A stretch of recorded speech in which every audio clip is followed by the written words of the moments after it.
Bonjour à tous et à toutes, très heureuse de vous retrouver sur votre émission L'invité. Et ce jour, nous avons le grand plaisir de recevoir pour vous l'honorable Benoît Degla. Bonjour. Bonjour. Vous êtes donc député à l'Assemblée nationale, vous êtes un soutien du chef de l'État. Bienvenue sur nos plateaux. Merci beaucoup. Et pour conduire l'entretien avec moi, Kader Achirou, bonjour. Bonjour à vous, Daniel Diron, honorable Benoît Degla. Bonjour. Bonjour. Vous êtes l'élu de la 10e circonscription électorale. Nous sommes à la veille d'une nouvelle année. Alors, bientôt, le chef de l'État va boucler 3 ans à la tête de ce pays. Comment appréciez-vous les différentes réformes mises en œuvre par le chef de l'État, Patrice Talon, depuis le 6 avril 2016?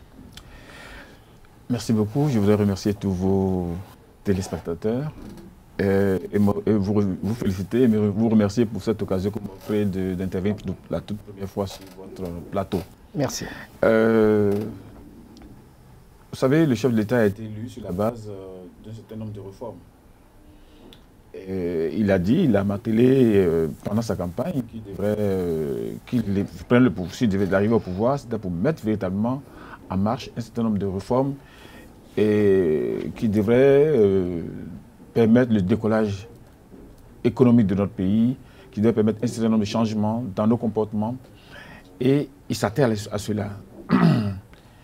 Vous allez constater que peu après son investiture, et il a mis en place ce qui a permis, ce qui a donné lieu à ce que nous connaissons tous, qui est le programme d'action du gouvernement, qui a répertorié un certain nombre de choses et qui a projeté beaucoup de choses dans tous les secteurs de notre société, tant sur le plan politique que sur le plan du développement économique, social, culturel, etc. etc.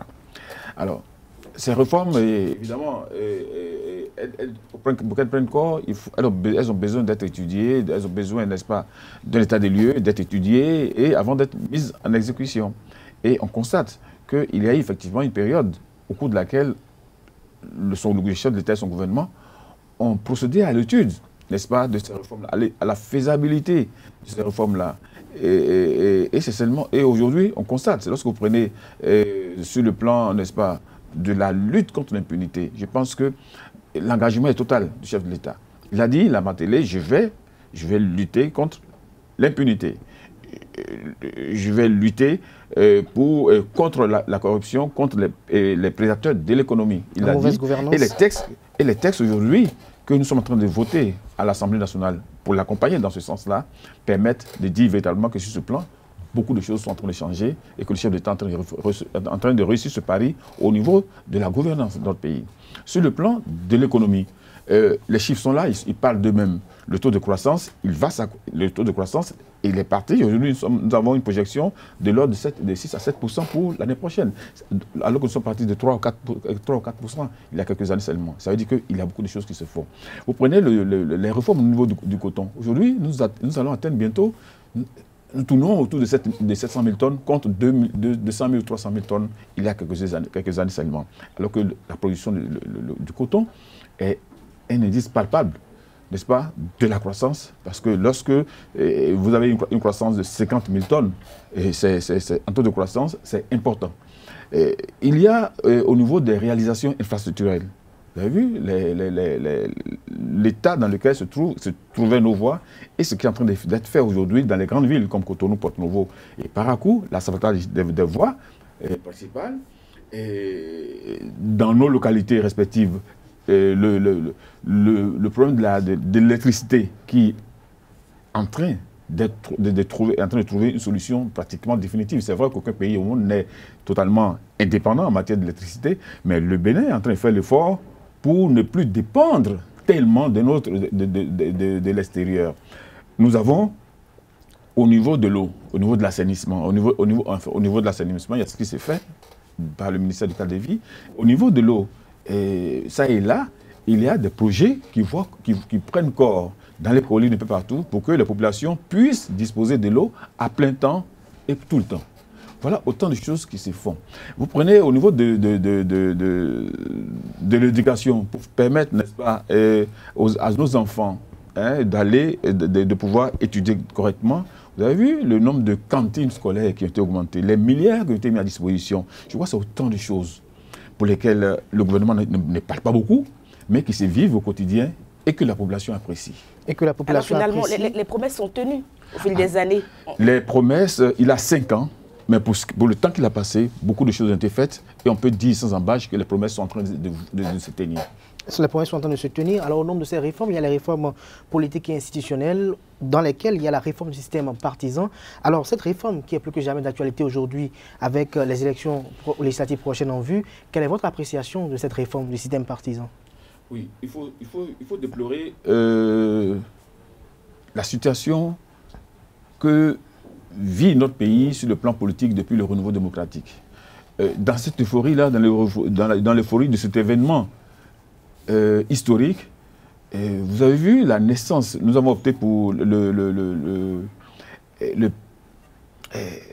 multipartisme intégral qui a donné corps à une multitude de partis. Aujourd'hui, dans notre pays, quand vous faites le point, tous les quartiers de Cotonou, du Bénin, ont un parti politique. À quoi servent ces partis politiques? Alors que les partis politiques ont des fonctions bien précises. L'animation de la vie politique et chercher à conquérir le pouvoir et à exercer le pouvoir. Ce sont des partis qui naissent sans ambition, sans idéologie, sans projet de société. Ils se créent au gré du vent. C'est-à-dire que, voilà. Et la conséquence, c'est que le peuple, à tort ou à raison, la population, à tort ou à raison, considère, voit en la politique un moyen d'accès à la richesse, un moyen d'enrichissement. Conséquence, corruption.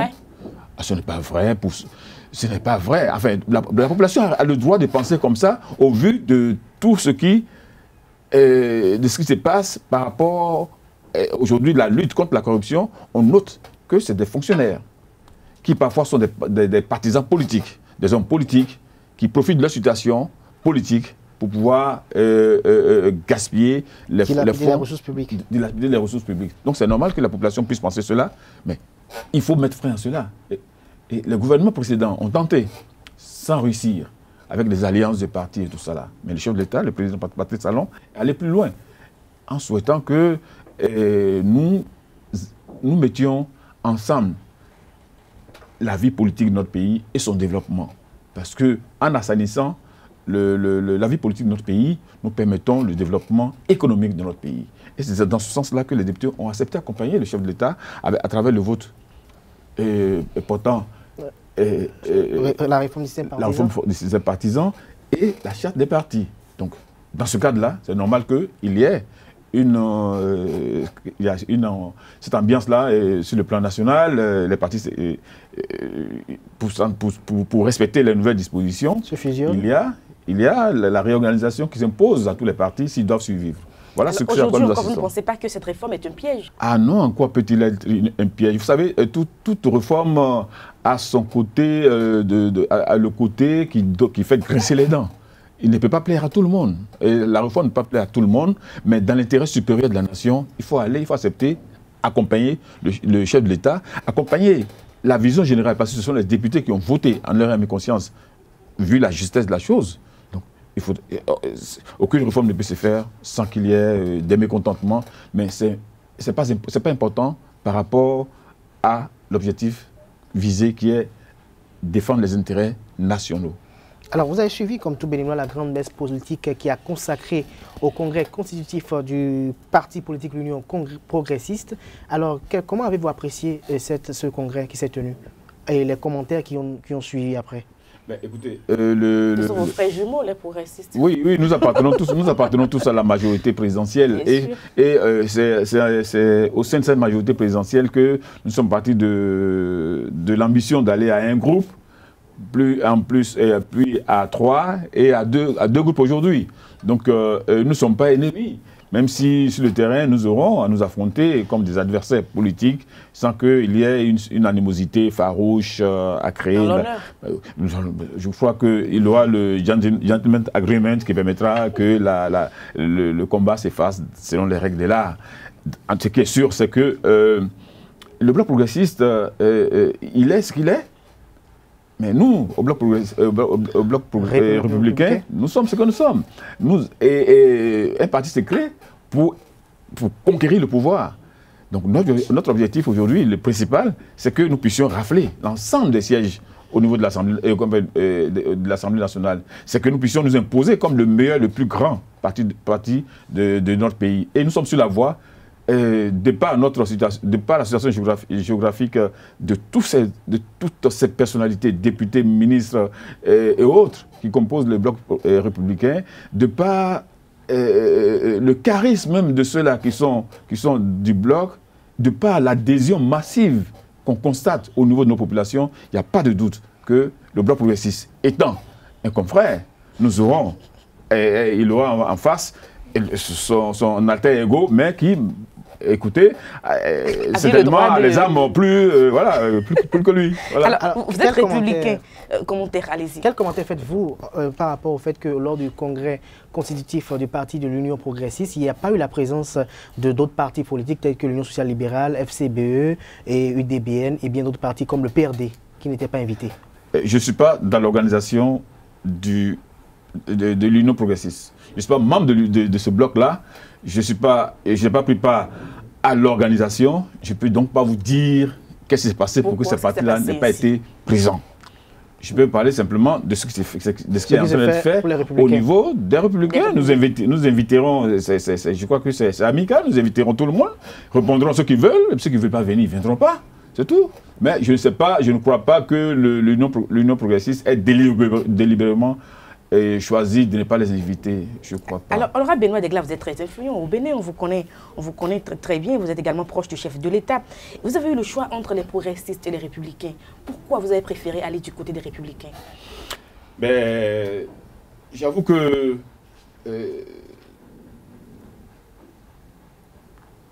lorsque nous avons anticipé sur ce que nous constatons aujourd'hui. Les frères, je crois déjà en 2017, un certain nombre d'amis, de collègues s'étaient retrouvés, pour parler franchement, s'étaient retrouvés pour fumer le calumet de la paix au sein d'un grand bloc du septentrion qui était le Frère Alafia. Donc toutes les composantes qui s'étaient dissociées du grand bloc se sont retrouvées.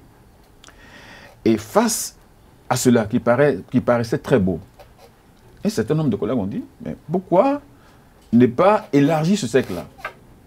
C'est comme ça que nous avons commencé à réfléchir ensemble avec toutes ces composantes-là du Frère Alafia, avec un certain nombre de collègues du Sud, du Mono, de l'Ouémé, du Plateau, du Zou, des Collines. Nous avons dit, mais pourquoi ne pas aller ensemble pour mettre en place un groupe homogène, fort.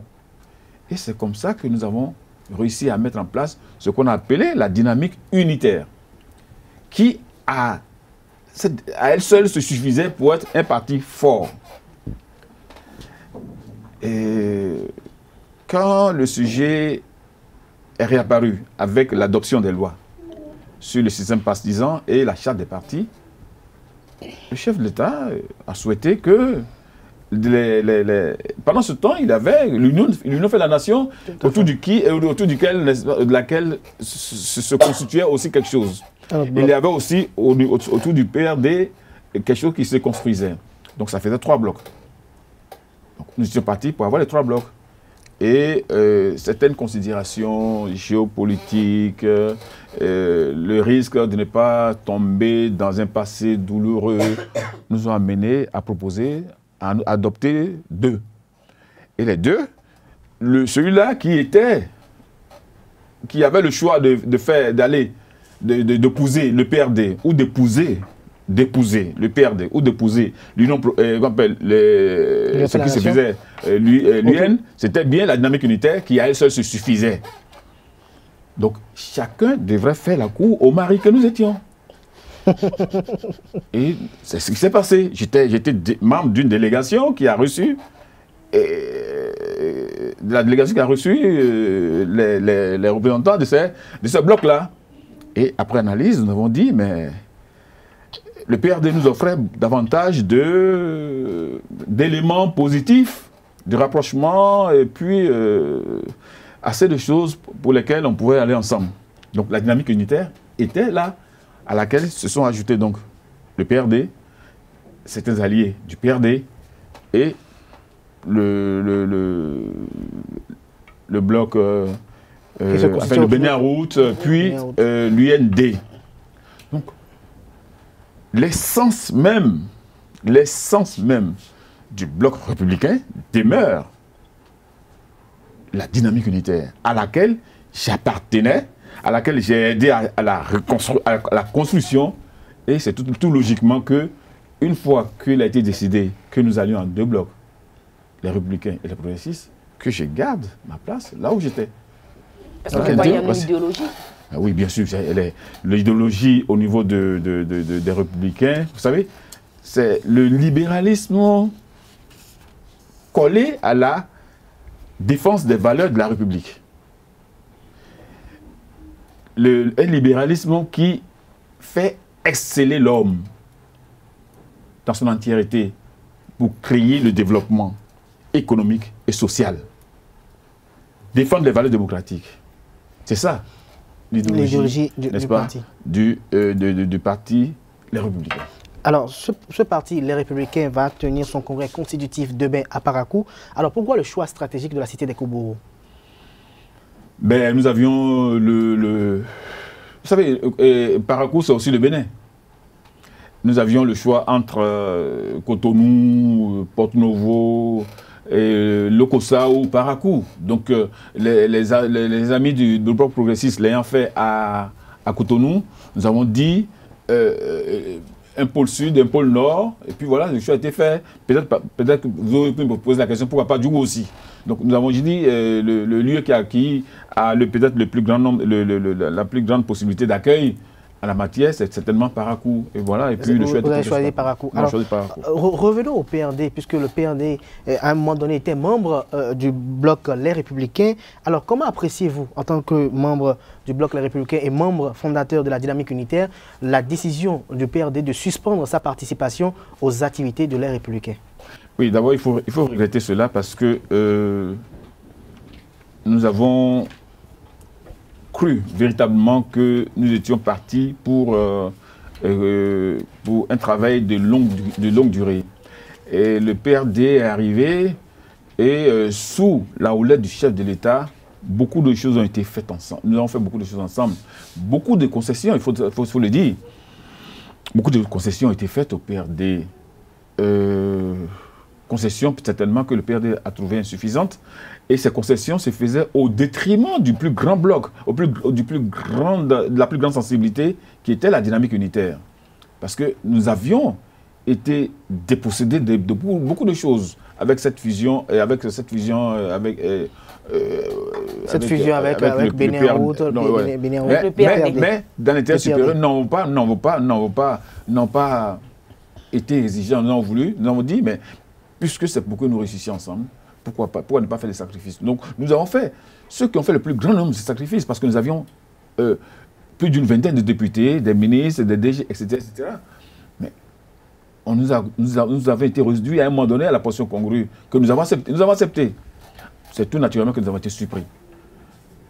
Lorsque le PRD a pondu son communiqué. C'est pourquoi je dis que c'est regrettable, parce qu'on s'est resté ensemble, peut-être que on accroîtrait certainement les chances de succès, mais le PRD n'a fait que suspendre. Je m'en tiens au terme, c'est la suspension pour le moment.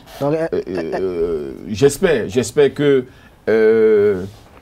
le PRD va reprendre les activités avec le bloc Les Républicains.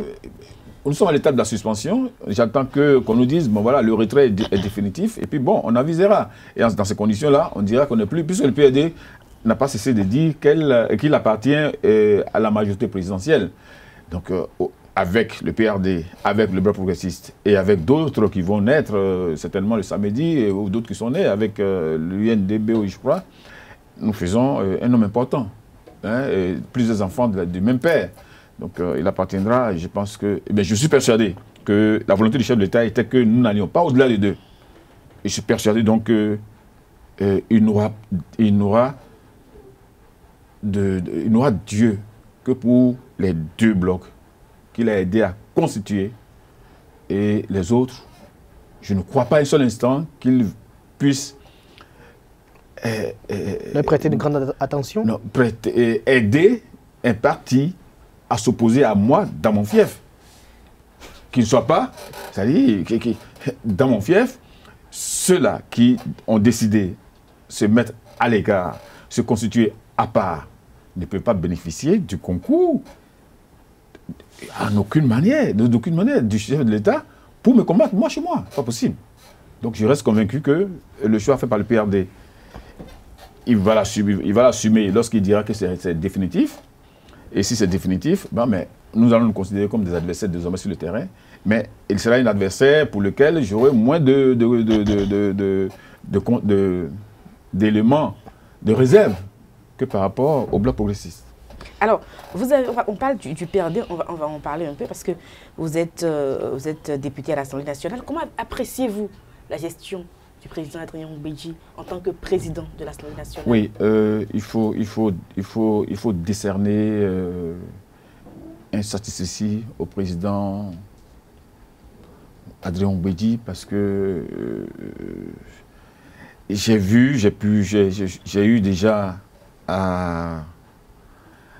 Je suis passé déjà par l'Assemblée, j'ai connu d'autres présidents, un autre président.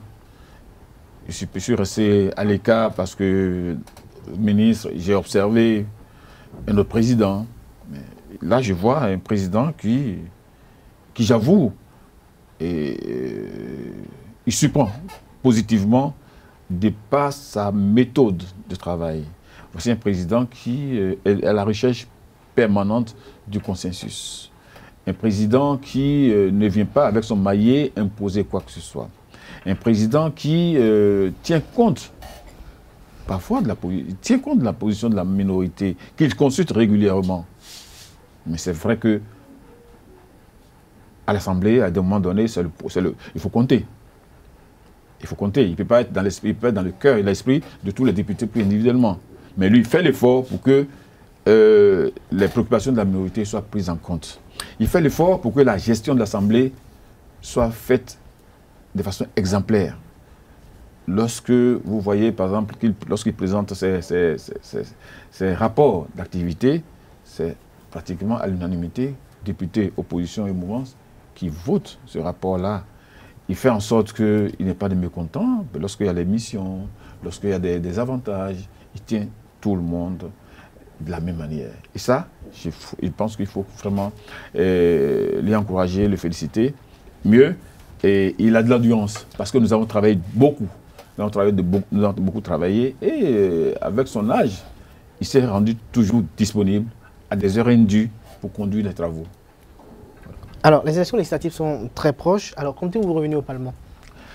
Je suis député, j'appartiens à un parti qui est le Bloc républicain, qui a une discipline de groupe, et en tant que tel, je suis respectueux des règles de ce parti-là. La seconde chose, si le parti m'investissait, j'avais l'investiture du parti comme candidat, il faudrait qu'il je présente face à l'électorat. Et c'est l'électorat qui, en dernier ressort, décide, n'est-ce pas? Mais le membre du Bloc républicain que je suis, dans ma circonscription, je crois que si le choix du parti portait sur moi comme candidat, j'ai l'assurance de gagner les élections. J'ai l'assurance que le bloc auquel j'appartiens pourrait rafler l'ensemble des sièges parce que nous avons réussi au niveau du bloc républicain, au niveau des grandes personnalités qui composent le bloc républicain, au niveau des grands acteurs politiques qui composent le bloc républicain, contrairement à d'autres, nous avons réussi à faire le consensus. Nous avons compris que tout le monde peut être député, tout le monde peut être DG, tout le monde peut être ministre, mais lorsque vous appartenez à une majorité au pouvoir, tout se met sur le plateau et on fait la redistribution pour que personne n'en sorte perdant. Okay, ça, nous l'avons compris au niveau du bloc républicain. C'est ce qui nous donne l'assurance au niveau de notre circonscription, en dépit des agitations, de la fanfaronnade de certains nombres de groupes politiques. le bloc progressiste, le bloc républicain, il est là, il est assis, et il a l'espoir de pouvoir gagner de haut la main les 3 sièges. Les 3 sièges. Alors, vous êtes ancien ministre de l'Intérieur du président Thomas Boniaï. Le dossier ICC Service sera ouvert à la Cour de répression des infractions économiques et du terrorisme le 15 décembre prochain. Alors, quelles sont vos impressions à cet effet? Ben, c'est un dossier qui était pendant devant la justice. Et la loi qui crée la CRIET a prévu que les dossiers en instance, les dossiers de crimes économiques en instance, soient transférés à cette cour-là. Donc c'est tout naturellement que cela a été fait. Et je me réjouis que cela entre dans le cadre, n'est-ce pas, du respect de l'un des engagements pris par le chef de l'État lors de sa campagne, qui était de nettoyer, d'en finir avec le dossier ICC, d'aider ceux qui ont été spoliés à entrer dans leur fonds. Et il faudrait que vraiment on découvre les vrais coupables de cette affaire-là, qui a endeuillé des familles, qui a souillé l'honneur de notre pays à l'extérieur. Il faudrait que les responsables soient punis. Il faudrait que nous sortions de cette impunité. Peu importe la couleur de l'homme, peu importe l'origine de la personne, il faudrait que les gens payent pour les fautes qu'ils ont commises. Voilà. Merci à vous, honorable Benoît Degla. Votre mot de fin? Mais je vous remercie encore une fois pour cette occasion que vous m'avez offerte à être sur votre plateau. J'ai parlé de mon bloc qui voit le jour le samedi prochain. Je voudrais rassurer les uns et les autres que toutes les dispositions sont prises à Parakou pour un accueil triomphal qu'on appelle des congressistes, pour une organisation parfaite est en vue. Et nous ferons en sorte que l'organisation de ce congrès reste à jamais gravée dans les annales politiques de notre pays, parce que ce qui est en train d'être fait, c'est fort, c'est géant. Vous avez vu ce qui s'est passé il y a quelques jours, mais je crois que vous en verrez plus. Et j'invite la population de Parakou et celle environnante à participer massivement à cet événement politique majeur pour notre pays. Merci à vous, honorable Benoît Degla. Merci d'être parti sur ce plateau. Adira Chirou, merci d'avoir conduit l'entretien avec moi. Je rappelle qu'avec l'honorable Benoît Degla, nous avons essayé de faire un tout petit peu le tour de l'actualité. Nous retiendrons donc de l'entretien que le chef de l'État a été élu sur la base d'un certain nombre de réformes. Après son investiture, il s'est vite mis au travail en mettant en place son PAG. Et le président de la République a gagné son pari sur le plan de la gouvernance et sur le plan de la lutte contre l'impunité. L'honorable Benoît Degla a indiqué que la production du coton est l'indice palpable de la croissance. Et dans les grandes villes, il y a l'asphaltage, ça se remarque dans toutes les grandes villes. Le problème de l'électricité également au temps du président Talon trouve une solution presque définitive. Et puis, les cantines scolaires sont également une réalité. Les promesses sont tenues, a-t-il indiqué. Et 5 ans à faire donc pour le président Talon, il lui reste encore 2 ans et beaucoup de choses vont se faire encore. Les partis politiques ont des rôles bien précis. Vous avez indiqué que le gouvernement est allé loin en assainissant la vie politique du pays parce qu'il le fallait. Vous avez parlé par rapport donc à la réforme du système partisan. Vous avez indiqué également que les progressistes sont des frères et que dans l'honneur, le combat se fera sur le terrain politique pour qu'au finish, le chef de l'État puisse être à l'aise dans ses réformes pour le bien du pays. L'idéologie du bloc républicain, le libéralisme collé donc à la défense des intérêts de la République, avez-vous indiqué. Vous avez par ailleurs dit que sous la houlette du chef de l'État, beaucoup de concessions ont été faites donc au PRD. Vous avez donc été surpris par le communiqué du PRD et c'est vraiment regrettable. Par ailleurs, vous avez dit que le président de l'Assemblée nationale, Maître Adrien Mbedji, tient tous les députés de la même manière et vous avez dit que vous avez l'assurance que si votre bloc vous investissez et vous demandez donc d'être candidat, vous êtes convaincu que vous gagnerez et que le bloc des Républicains raflerait donc les 3 sièges dans la localité. Il faut que les responsables de ICC Service payent pour ce qu'ils ont fait parce que l'honneur du Bénin a été souillé dans le monde entier. Le congrès des Républicains est prévu donc pour demain. Ce congrès, vous avez dit, restera gravé dans les annales de l'histoire de notre pays et on en parlera encore et encore. Merci d'être passé sur ce plateau. Kadira Chirou, encore une fois, merci d'avoir conduit l'entretien avec moi. L'entretien que vous suivez donc demain, donc vendredi, à 19 h donc sur Eusavi TV, en nouvelle diffusion le dimanche à 9 h. Au revoir et portez-vous bien.